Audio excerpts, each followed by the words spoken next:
Hello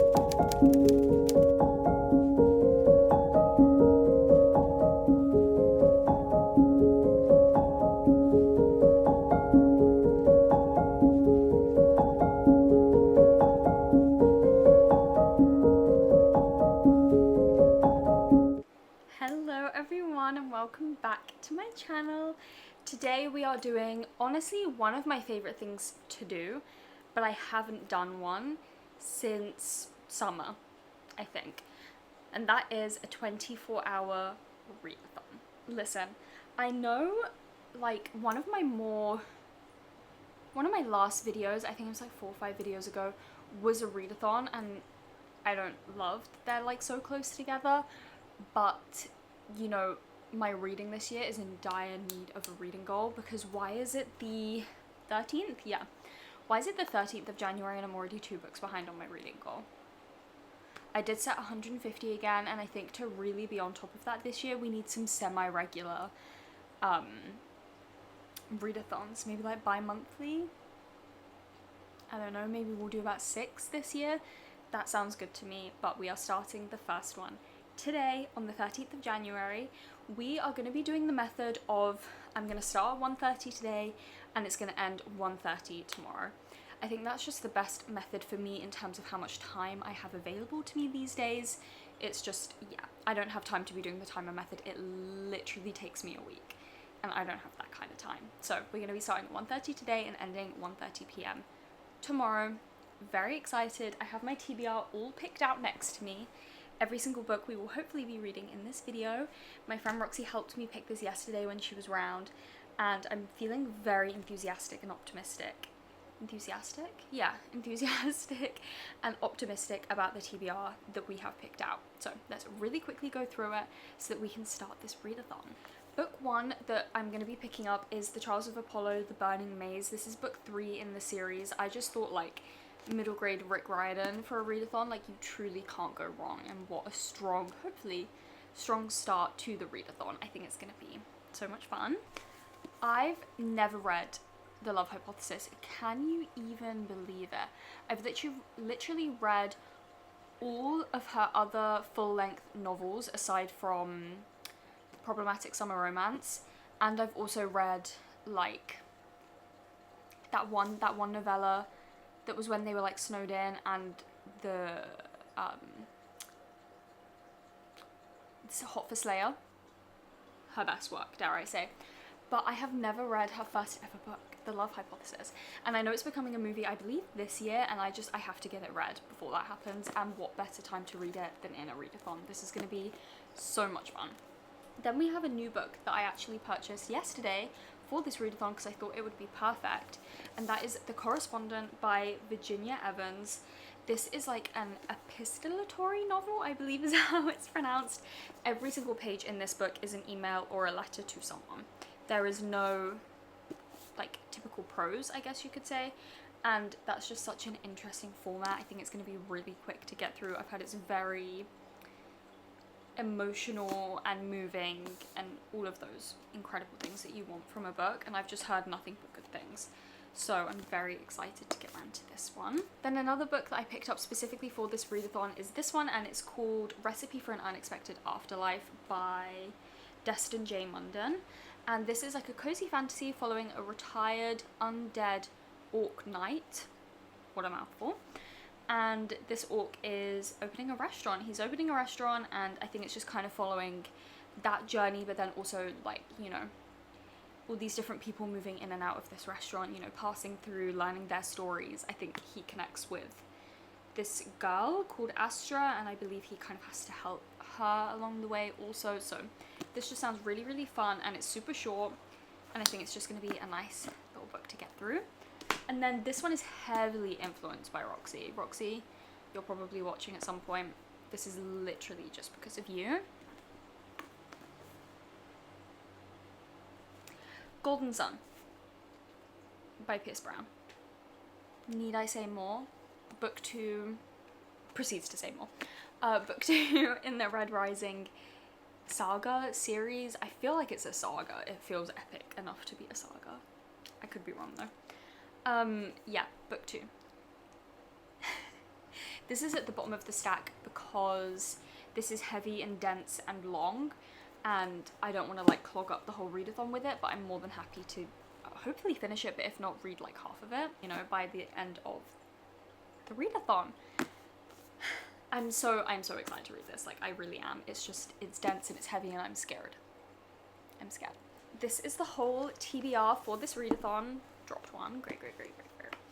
And I'm so excited to read all of these books. It's 1:07, so we have like 10-15 minutes before I'm probably just gonna start my timer. I'm gonna get it up on my iPad, watch the hours tick away, and just hopefully read some really amazing books. But I'm so excited for all of these.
Sleepy all of a sudden. I think it's because I just finished my lunch and now, like, because I'm full, I'm tired. I don't know though, I'm feeling sleepy, so pray for me. But we are an hour and 40 minutes into the readathon and I am on page 190. Guys, I know, like, I'm actually a reading wizard. Like, I don't really understand how I can do it. Because how have I read 190 pages and I, like, did washing up, cooked my lunch, ate my lunch while reading, in all fairness. But, like, I'm just a reading wizard, I guess, guys. Like, on track to have this finished in, like, 3.5, 4 hours. I'm nearly halfway through, so, like, we really are making progress, guys. And I'm loving this one. Dare I say this could be my favourite in the series thus far. Like I said, this is book 3. I felt like book 2 was a little bit weak for me. It was definitely one of my less favourite Rick Riordan books.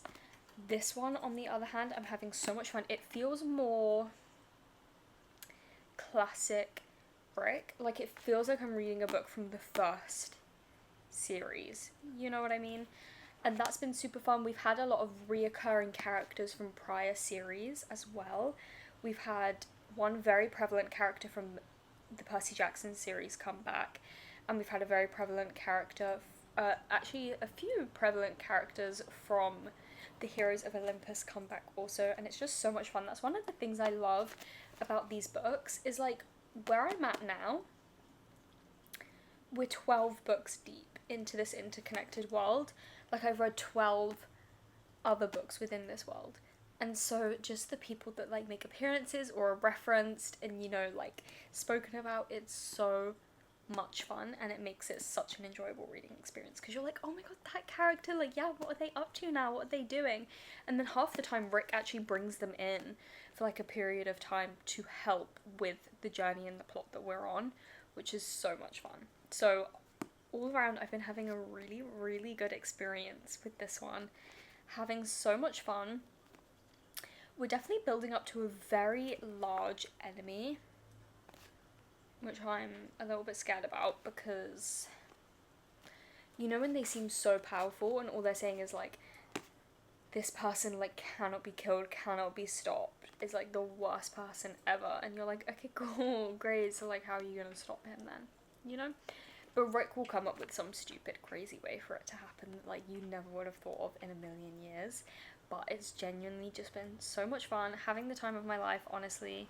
Haven't like binge read anything like this in a very long time, so it has been fun to just sit down and read, you know? But I'm gonna go and finish this book now. It's probably gonna take me about an hour and a half, I would imagine, to wrap this up. Maybe 2 hours, probably 2 hours actually. But I'm gonna finish this book up and then we can come back for final thoughts. But yeah, so far, so good. It's also so gloomy and rainy outside, and it's just the perfect readathon weather.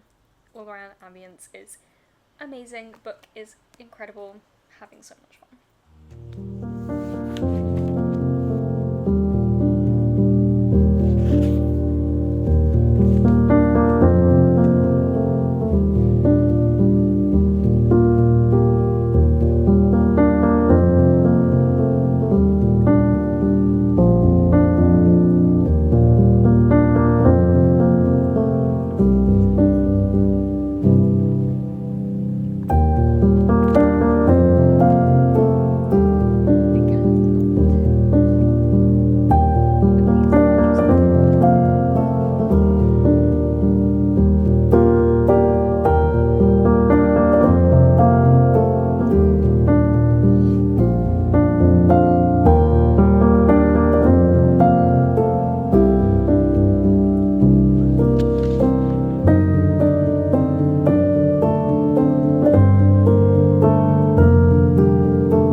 So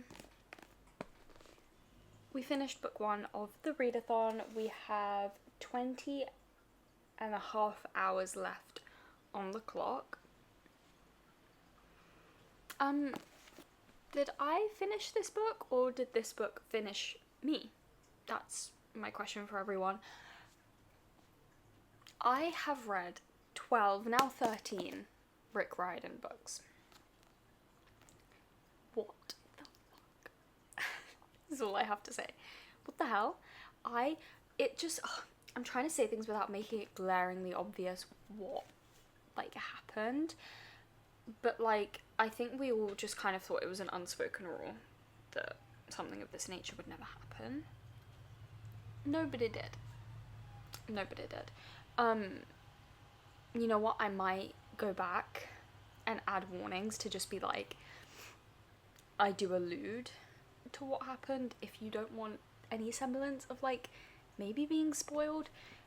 Because, like, I'm sure you can deduce what happened by my reaction. But you don't know, like, the specifics. But something happened. And I was actually in shock. Yeah, I was just in shock. I actually didn't cry about what happened until the, like, very final, like, 2-3 pages of the book, because I was just in so much shock. Like, I couldn't fathom that was actually happening. I didn't believe it to be true. I had to Google it. Was unfortunately true. What the hell? That's all I have to say about that book. Incredible though, 4 stars. Like, I think my favourite in the series, because, like, when a book holds this sort of emotional weight, like, it's automatically a good book to me, and I was already enjoying it so much, as I was saying to you guys, and then this thing happened that held so much emotional weight, and I'm like, well, obviously, this is the telltale sign of a good book, because I care so much. You know what I mean? So, finished that. It's now 5 p.m. Also, you may be thinking, Leah, it looks like it's 11 p.m. at night. Yeah, it does. It's pitch black outside. So we may have some issues with lighting. Bear with me if it's, like, really dark or something. I don't know. It's not looking too bad just yet, I don't think. But it's 5 p.m. still have about 7 or 8 solid hours of reading ahead of us. So, yay. We're gonna start the love hypothesis next. I definitely, wow, subconsciously just picked the most gorgeous, like, stack. Because I need this after what the hell I just read. I'm like, yeah, I need something where I can just turn my brain off and be silly and goofy. This book is, oh, it's a lot longer than I thought it was gonna be. 376 pages. In Ali Hazelwood world though, like, that really will not take me very long. I'm pretty sure I read Love on the Brain in one of my 24-hour readathons in like 2 hours, I want to say. Like, I can get through a Miss Hazelwood, don't even be concerned. So this is next up on the list. Gonna mark it as reading on Goodreads, trying to keep up with everything so we can kind of see, I don't know, timestamps or whatever of when we're actually picking up these books as well. So let's do that right now. Already added The Burning Maze onto my read for this year. We're on 3. We're 2 books, oh no, we're 1 book behind schedule. But I was on 3. Literally, how does that make sense? Okay, anyway. I can't believe this is finally happening. I've read 1, 2, 3, 4, 5, 6, 7 full-length Ali Hazelwood novels and 2 or 3 novellas, and I never read this book. Like, what do you actually mean? How is that possible? How did I never read this book? Actually, a little bit crazy. Okay, currently reading. And I'm gonna, like, post a statement being like, can't believe this is finally happening.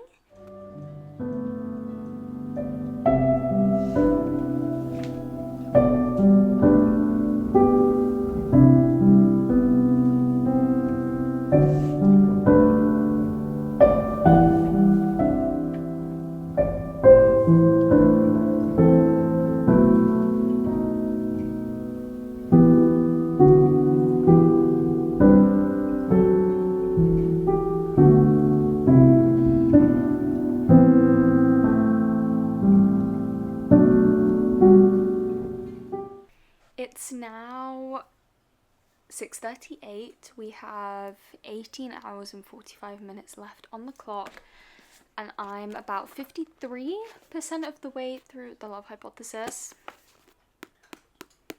She just knew what she was doing right out the gate. That's all I can really say. It's so good. I can already feel the third act conflict brewing, and I'm like, that's the one thing about Ali Hazelwood, is like her third act conflicts always really piss me off, because I'm like, this just could have been avoided. Like, could have been avoided. But I'm loving it. I'm loving their chemistry. I love Olive's character, actually. Obviously, Adam's just giving like every tall, dark and handsome stereotype.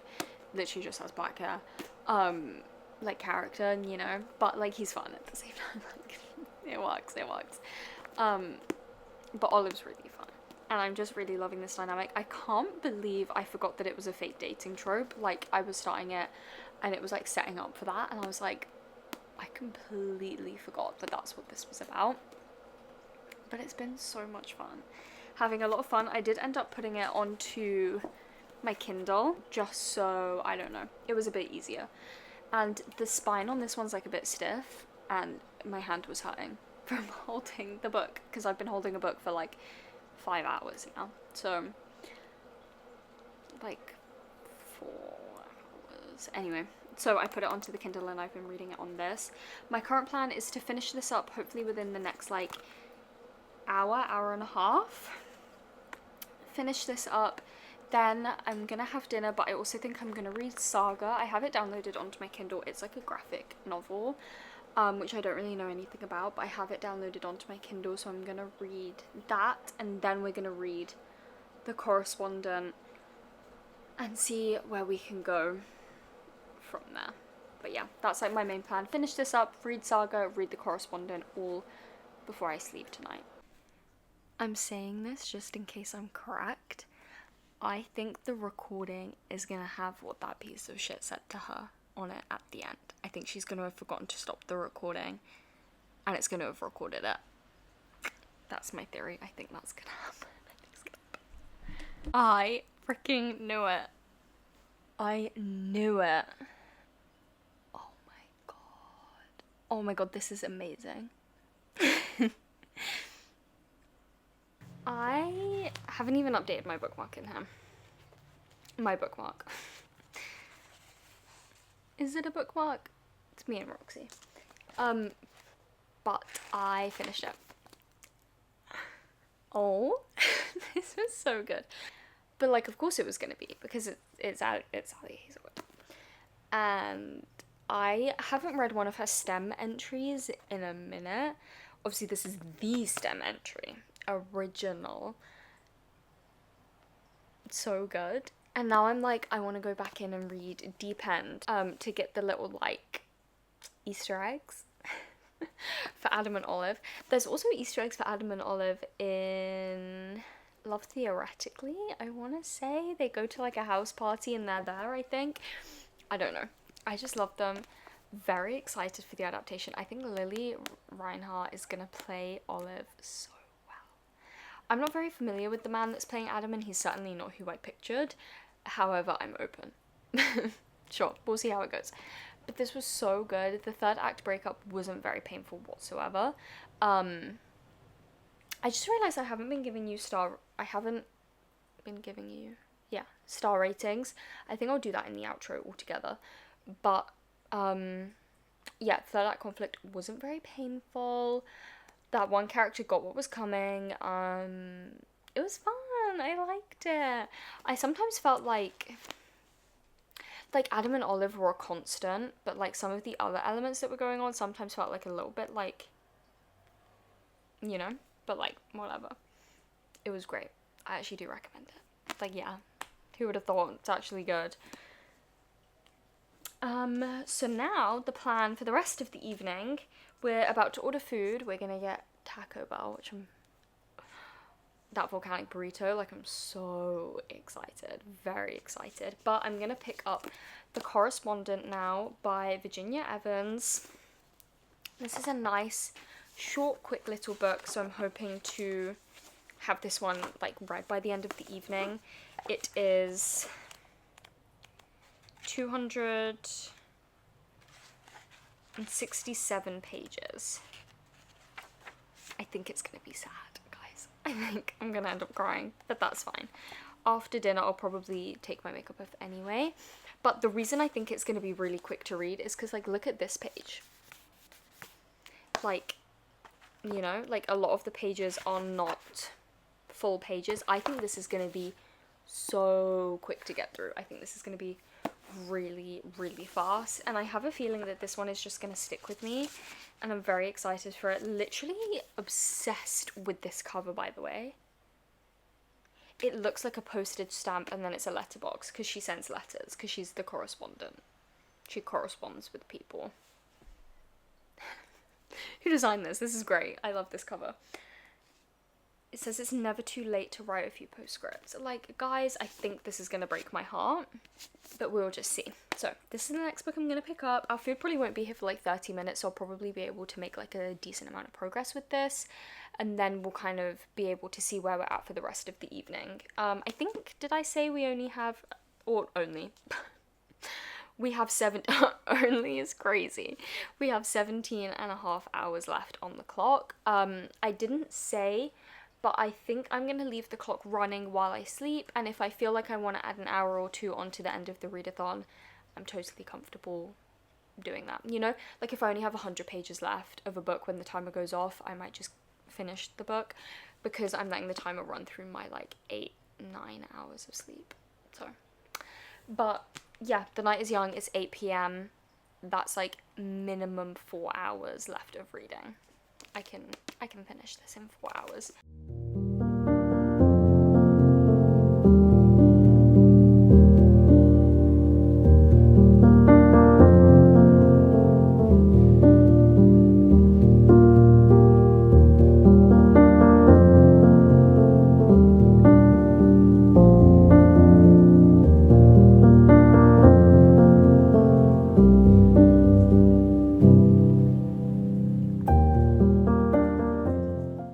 In case you're wondering my Taco Bell order,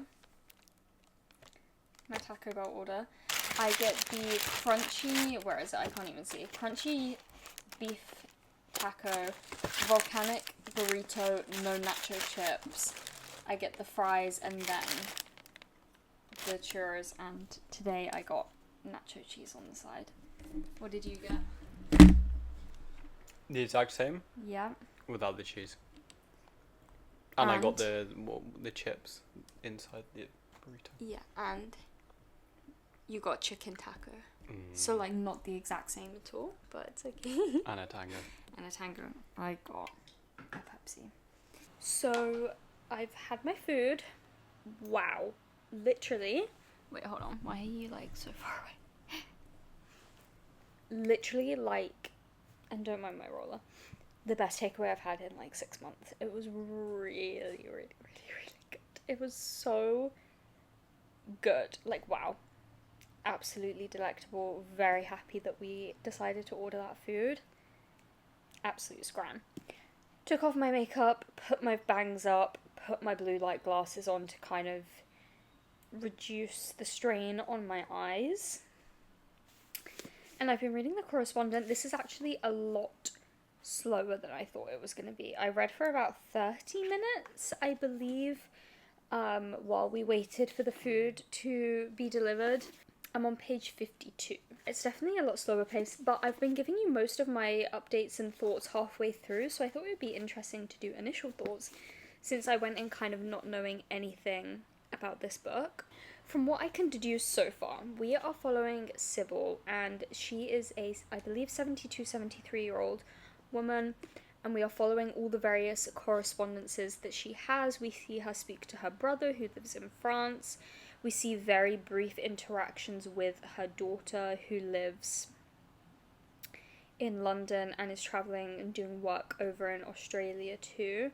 And we see her correspond with her son as well, and her friends and people in her community and her neighbours. And it's very interesting to see this sort of snippet into someone's life. This is such a unique story, I can already tell in just the way that it's being told. It's very interesting.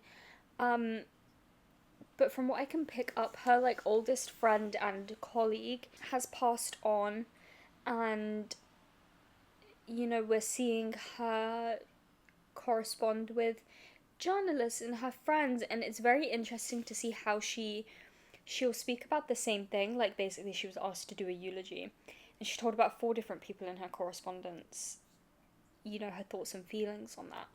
And it was very interesting to see the slight different changes or tonal differences with each person that she said it to. I don't know, it's just things that, like, are so realistic. Like, you telling your best friend about something versus, like, I don't know, a neighbour or, like, a sibling or whatever is just, it's very different. And this author is doing a very good job of showing that, and Sybil definitely has such a character, and she's such a unique and interest. Well, actually, she's like, also, I want to know how old the author is, because the way in which Sybil writes is, like, so, like, grandma-esque, you know what I mean? Like, her speech is, like, so of someone who was born in that, like, period of time. And it's, like, fascinating how she's managing to, like, do it so successfully. Like, I'm reading it and I'm like, damn, like, is this woman 73 and is she writing this? Because it sounds like a 73-year-old woman. Like, it's crazy. But yeah, so far, really, really enjoying this. However, much, much slower. So my goal now is to just get this done and then hopefully read at least 50 to 100 pages of the next book. But we'll see how that goes.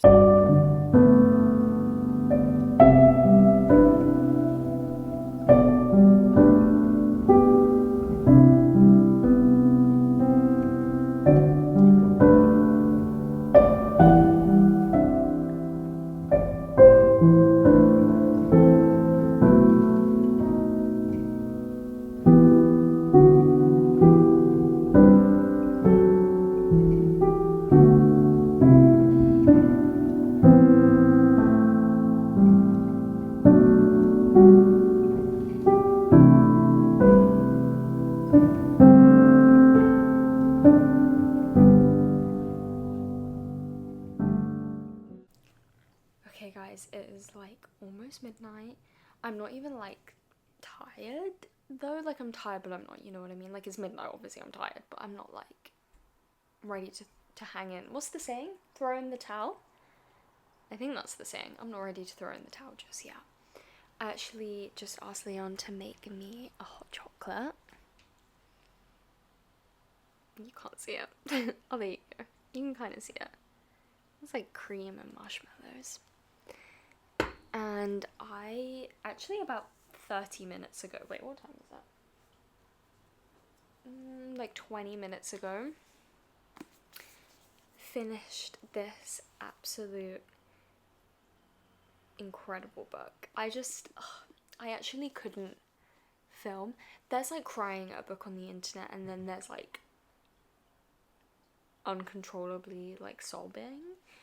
And I was like, I just can't be seen. I can't be seen like this. Like, there's shedding a few tears, and then there's like, I just was a mess. And I can't even really explain it. Like, it's so interesting quite how attached to Sybil you get. Like, I was tearing up like this far into the book, and then I teared up again, like kind of like here, and then I was crying for like all of this. Like maybe like 20 pages or so. It's so interesting. I feel like when we open up in this book, we are met with a very stubborn elderly woman. She's like 73 years old, and she's telling us, wait, actually, what do we even open with? What letter do we open with?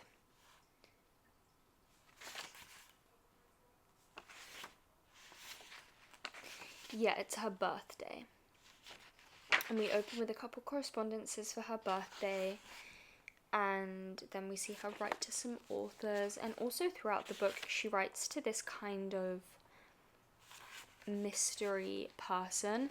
You just get these pages and it just says continued, and it always says previous pages unsent, and they always just continue on from the prior time that, you know, she was writing to this mystery person. And that is kind of how we get majority of the like outline for the actual flow, like through flowing plot of the book, I would say. And then she kind of references it or speaks about it, but in a very clipped, like smaller version to other correspondences. But this main mystery correspondence kind of gets the chunk of the through flow, the whatever plot.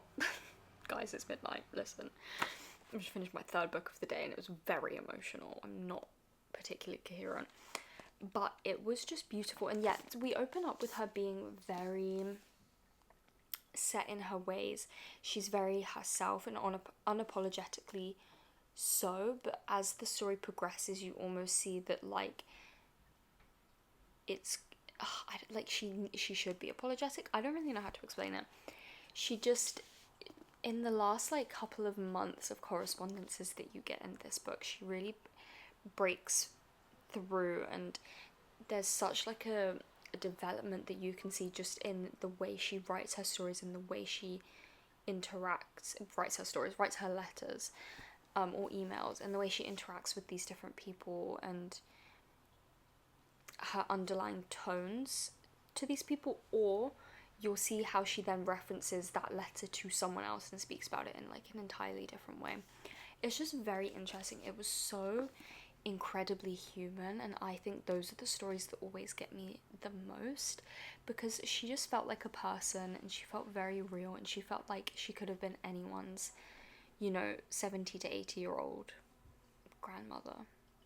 And it was just so, it was so real, and it was so beautiful to see her go on this journey so late in life, because I feel like as well, I love these stories when you get these journeys of like self-realization and whatnot.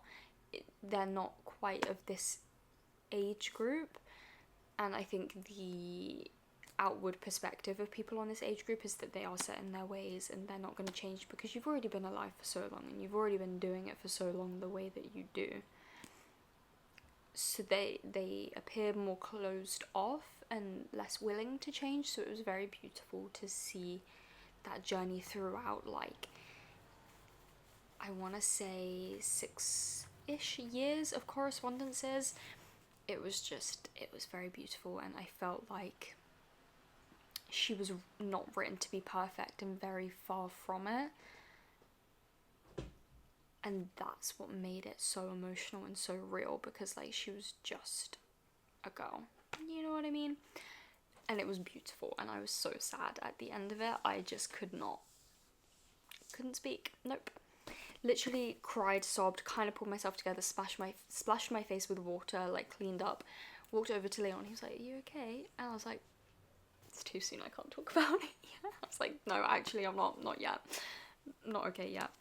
But this book is just gonna stick with me for hopefully the remainder of the year, the remainder of my life. I wrote in my review that I'm very excited to come back to this at different points in my life, because there is such an interesting narrative on motherhood, and that's definitely a prevalent part. Also being, I guess, maybe like a little bit of a bitter old woman and being stuck in your ways, and the journey of kind of trying to break free from that, and then it's never ever too late to make rights, you know what I mean? Like, it says it's never too late to write a few postscripts, and postscripts are like the PS on letters, and I guess it's saying like it's never too late to just add something on, you know? Add an afterthought. It was gorgeous, guys. It was like, wow. It's now midnight officially, I think. Oh yeah, it's 10 past. It's been midnight. It's 10 past. I'm gonna read for at least 30 minutes, I think, while I drink my hot chocolate. We'll see how it goes. Gonna start an unexpected, no, what? Recipes for an Unexpected Afterlife. I read like the prologue. It's like 3 pages, 4 pages. Oh, it's actually like 6. It's 5. Anyway, I read that and I'm intrigued, but it's definitely going to be slower and more cozy, so there's not going to be anything like too crazy, I don't think, but we're going to pick this one up. Very interested to see how this goes after reading this, but let's just see. I'm going to drink my hot chocolate, going to get under the duvet. You know, this whole day I haven't been under the duvet. I should been under my blanket, so I'm actually going to get all tucked up in bed, guys. If you know, you know. I'm delirious. And we're going to start book 4 of the Readathon. This guy's name is Rotgore, I think. Listen to this. Lord Commander Rotgore Onyx Axe of the Famine Blade. No, because that would be me. They said, Death Knights needed no sleep, yet each one of them found comfort in the sheer make-believe. Because yeah, who wouldn't want to lay in bed all day, even if you don't need to sleep? Like, it's just the best place to be, like, me too. Why is his flesh slimy? Guys, this is... Normalize, this book doesn't have a... Normalize cozy fantasies that are set in just like a little village or a little town. Having a map. I want to situate myself within the village. You know what I mean?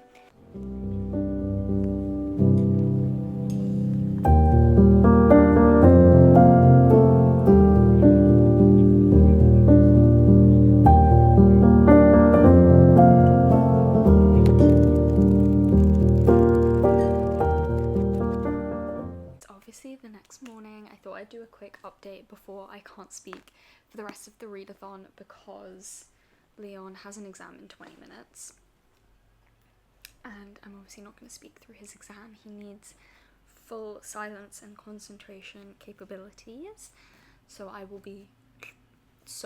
we'll talk about our plans for the rest of the readathon. So last night I got 50 pages into Recipes for an Unexpected Afterlife, and I was like a little bit confused, but I was also like literally falling asleep. Like, I was literally like dozing off while trying to hit the 50-page mark. I was like, I can't stop before 50 pages, like that would upset me. So I got to 50 pages. I was confused but in equal measure intrigued, and now I'm 100 pages in. It is 9:44. I woke up 45 minutes ago, but I made breakfast. Well, I haven't had breakfast. I made Leon breakfast and made us tea so that he's fueled for his exam, but I didn't want to eat yet. I'm gonna eat later. So I've been reading for about half an hour, I would say, and I read like an additional 58 pages. I'm reading a little bit slower just because I have just woken up and I'm trying to get into the swing of things. It's also like a completely new book and world, which makes the process a little bit slower compared to like going into book 3 of the Trials of Apollo series, which I obviously like know everything, know all the lore, know what's going on, you know what I mean? So it's just different, but I'm really, really loving this. You can really tell that the author is a D&D player. Like, you can really tell. It says that in his, like, where is he? He's back here somewhere. Oh no, he plays World of Warcraft, sorry. Noob. I'm pretty sure I read somewhere though that he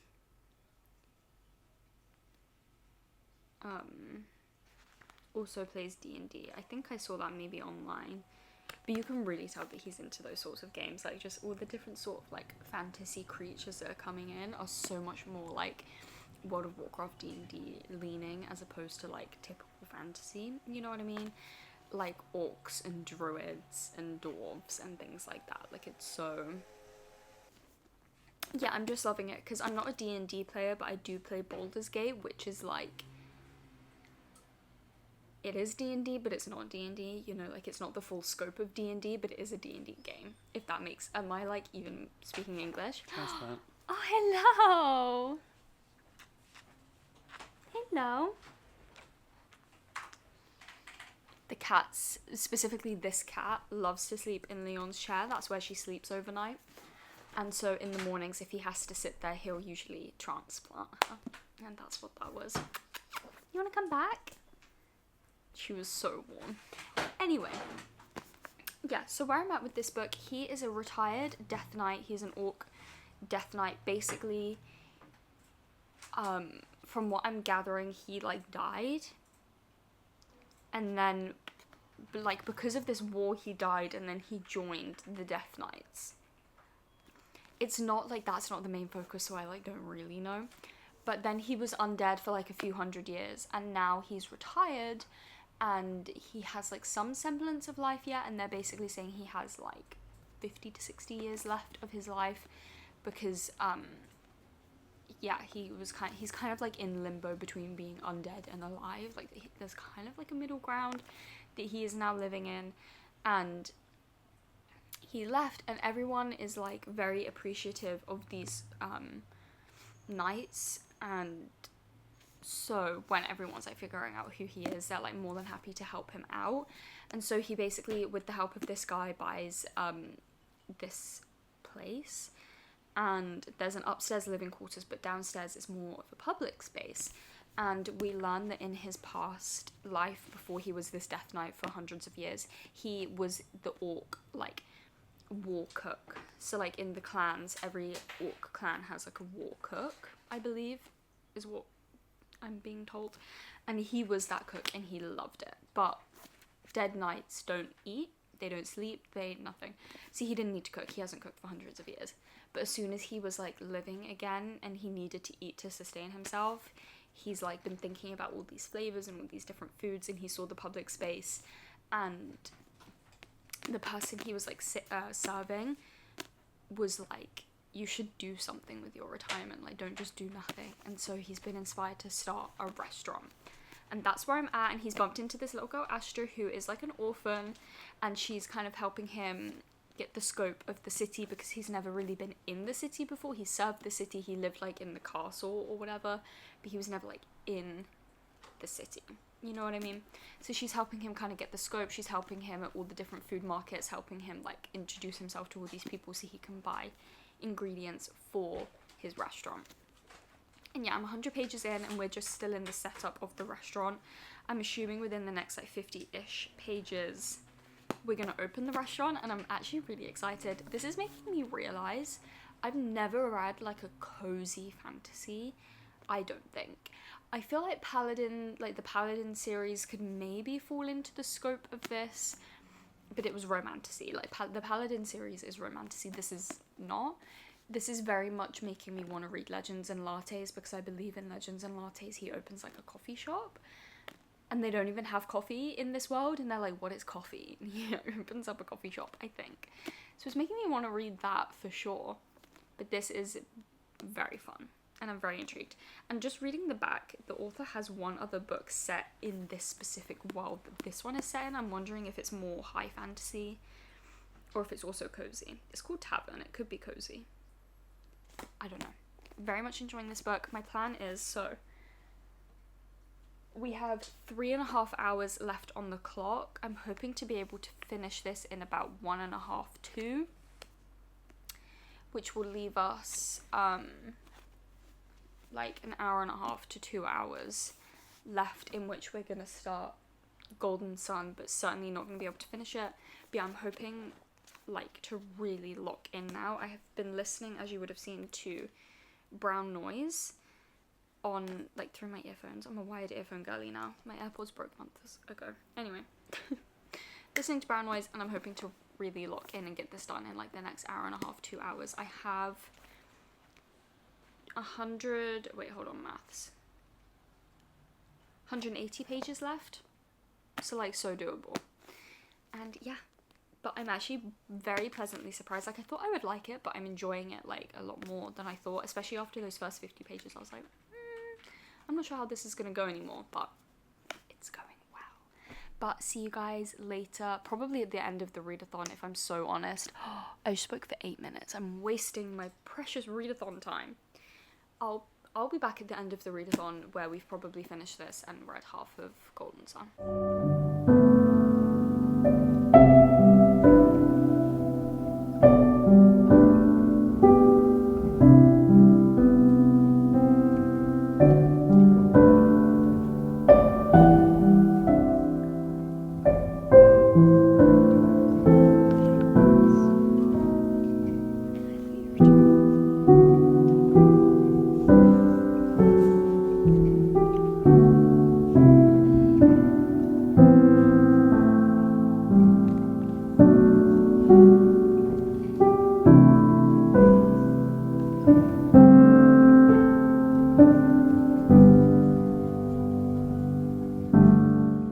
Hello everyone, we are at the end of the video. Obviously we did a readathon. Obviously today is not the day I finished the readathon. I actually finished it like nearing on 2 weeks ago. We don't need to talk about that. It's fine. We are here to wrap up the video, however, and yeah, we're just going to go through everything I did manage to read within the readathon, how we felt about each book, my thoughts and feelings, and my ratings for each book, because I did not do that throughout the video. I wanted to save it until the end. But yeah, let's just get into it. Let's start with the first book that we finished in this video and we'll go from there. Yeah, the first book that we ended up finishing in this readathon, when is now the time to eat your lunch? I don't know if it is. Yeah, we finished The Trials of Apollo. I thought this was gonna be a light, fluffy, fun, easy read to kick off the readathon. Was I correct? Yeah, to an extent. Was I also like painfully wrong? Yeah. If you know what happens in this book, then you know, and I'm sorry that you know. If you don't and you're planning on reading it, just good luck, babe. Just good luck. You know what I mean? Like, it was unexpected to say the least. I don't know how. I did not know that this happened, and I was very shocked by it, and it was a lot to open the readathon with. What did I rate this book? I think 4 stars. Hold on. We have to check. I think, how do I even check on Fable? I actually can't remember. Lists, here we go, lists finished. Here we go, guys. I gave it 4 stars. That feels correct because there was definitely some moments like in the middle. I feel like this is all I'm saying at the moment and all I'm hearing people say, but like the middle was a bit slow. Listen, it's like a cliche to say at this point, but the middle was like a little bit slow. But I will always love just like a Percy Jackson universe book. Like I just love this character. I love this character, these characters, and this world. And yeah, I just love it. But 4 stars for this one. The next book that we picked up, was The Love Hypothesis by Ali Hazelwood. This was so unbelievably overdue for me. I had read basically all other Ali Hazelwoods. If you want a rundown, I have read all of her main published works aside from Problematic Summer Romance and the like collection of short stories that, or what is it? The novella collection. Wait, it might say in here actually. Oh, no it won't because this was her first book. Anyway, yeah, I haven't read those 2, and then I've read like most of her like exclusives, like I don't know. I've read First, I've read Hot for Slayer, I've read Cruel Winter with You. I think like I've read a lot of Ali Hazelwood, but until 2 weeks ago, I had not read The Love Hypothesis. And I do genuinely think that that's like insane work from me, like a little bit criminal. I can't quite believe it, but it's the truth. Yeah, I hadn't read it yet, which is insane. But I have now, and like I get it, I understand why everyone loves it. It was like a good book. Like, what do you want me to say? It was great. Like, yeah, of course it was gonna be. We're following Adam and Olive. She is a PhD, she's a third year PhD student, and he, I believe, is a professor, but a very young professor. This really wasn't giving student ex-professor, like, romance whatsoever, and I eat those up. And it wasn't really giving any of those, like, it didn't feel like that. Like, I don't know how to explain it, but it didn't feel like that. But it was still phenomenal. It was still great. They fake date because her friend wants to date her ex-boyfriend but won't because she feels bad for Olive because Olive's, like, single and hasn't moved on yet. And Olive, like, didn't care, but you know what I mean? The friend wasn't grasping that, I suppose. So Olive kisses Adam to trick the friend because she told the friend that she was on a date and she wasn't. And the friend, like, saw her, so she, like, Olive kissed Adam and then they fake dated from there. Yeah, it was great. I gave it, what did I give it? 4.25, period. I don't remember giving it that, but I stand by that, yeah. I just love an Ali Hazelwood book. I don't think I've ever rated one of her stories less than 3 stars, and all of her, like, published books, I don't think I've given them less than 4. So, like, do with that information what you will. But this was the second book we read. And then we move on to The Correspondent. If you couldn't tell, probably my favourite book of this readathon. I'm still speechless. Like, I still think about this book every single day. Like, no kidding. Basically every single day I've thought about this book. It's incredible. I've been recommending it to people left, right, and centre. I'm like, you guys have to read this book. It's insane. Did I say that this is The Correspondent by Virginia Evans? But this is an epistolatory novel. I believe I'm saying that correctly. So the whole novel is written in emails and letters. And we're just following Sybil through her life, spanning a few years, through these emails and letters that she is sending and receiving, and we, like, have a plot throughout, and it's so clever the way the plot is woven into these emails and letters. Like, this is, as I was reading it, like, I was taken out of it a little bit, but only because I was like, this is so clever. Like, the person who wrote this is so intelligent. Like, this is insane. This was, like, really, really smart. And it was incredible, and it was, in fact, my first 5-star of the year, I think. Hold on. Yeah, my first 5-star of the year. I loved this book. Everyone needs to read this book. It was incredible. I can't quite put into words what is so special about it. It was just so human and so raw and real and flawed. Sybil is definitely extremely flawed, and that's what made it so wonderful and so beautiful. I don't know. Just read it, please, for me. Can you read it? Thanks. Then, moving into that final night of day 1, and then the first book that we finished of day 2, we read An Unexpected Afterlife? No. Recipes for an Unexpected Afterlife by Denston J. Munden. I also love this book and have been finding myself thinking about it nearly every day since. I miss the cozy fantasy vibes of this book. Like, it was really, really good. I'm trying to see what I rated it. Yeah, I think I'm actually going to increase my rating of this book. I originally gave it 3.75 and... oh, wait, what? These are out of order a little bit. But I'm actually going to up this to a 4, I think, because I've not stopped thinking about this book, and I really enjoyed it, actually. The plot was, like, silly, goofy, not too high stakes, but high enough stakes that you're invested and you want to keep going for that reason. But then also just the setting of the restaurant and seeing that journey was great, and then also Rotgor's... yeah. I actually feel like he goes by something else. Oh no, I think he originally went by a different name. Yeah, Razgafe. Rotgor.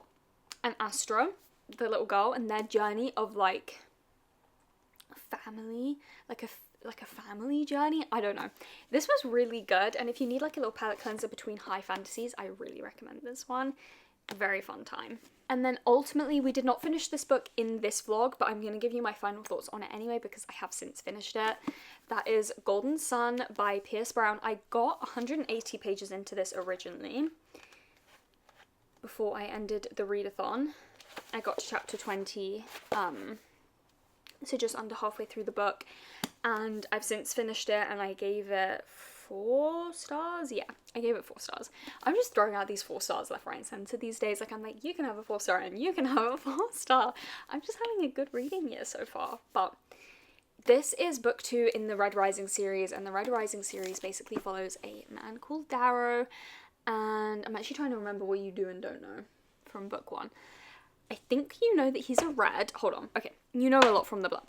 So basically we're following Darrow, right? And he's a red, and he believes that he is underground on Mars trying to make Mars habitable. He believes that the Reds have been down there for hundreds of years and they have been mining these fuels and whatnot to make Mars habitable. Well, one day something happens, a catalyst, if you will, and he discovers that that's all a lie. And, you know, not some 100, 200 years, I think after the Reds, the low Reds, came to Mars, everyone else moved in. And it's been hundreds of years since then, and the low Reds are still under Mars, still under the presumption that they're trying to make it habitable. Yeah, it's been habitable. Actually, it's been more than habitable. There is like millions, if not billions of people on Mars. Like, it's been habitable, you know? See, he goes up, he cannot go back to his red life for reasons that I will not tell you. And he is actually turned into a gold with the mission of infiltrating the golds and basically tearing them down from the inside and tearing down this social hierarchy from the inside. And it's a phenomenal, wonderful book, and that's kind of where we come in book 2. We're in the thick of like being a gold and we're starting a war. This book is basically a war, but it's so good. It's like, it's a really good book, but I can't really explain anything more than what I have. Like, I've basically given you the synopsis that you would know going into Red Rising. I can't give you any more about this book, you know, but it's a war and it was great. And yeah, those are all the books that we read in this video. I had such a wonderful readathon. I feel like we read some really, really, really amazing books. Very happy with the stack. Such a variety. We really had a mix of different genres. We had like middle grade mythology fantasy, we had contemporary romance, we had literary fiction, cozy fantasy, and then sci-fi. So we really had like every trick in the book, literally, in this 24-hour readathon. I hope you guys enjoyed this video. Please like and subscribe and do all of those YouTube things, and I will see you hopefully in my next video. Goodbye!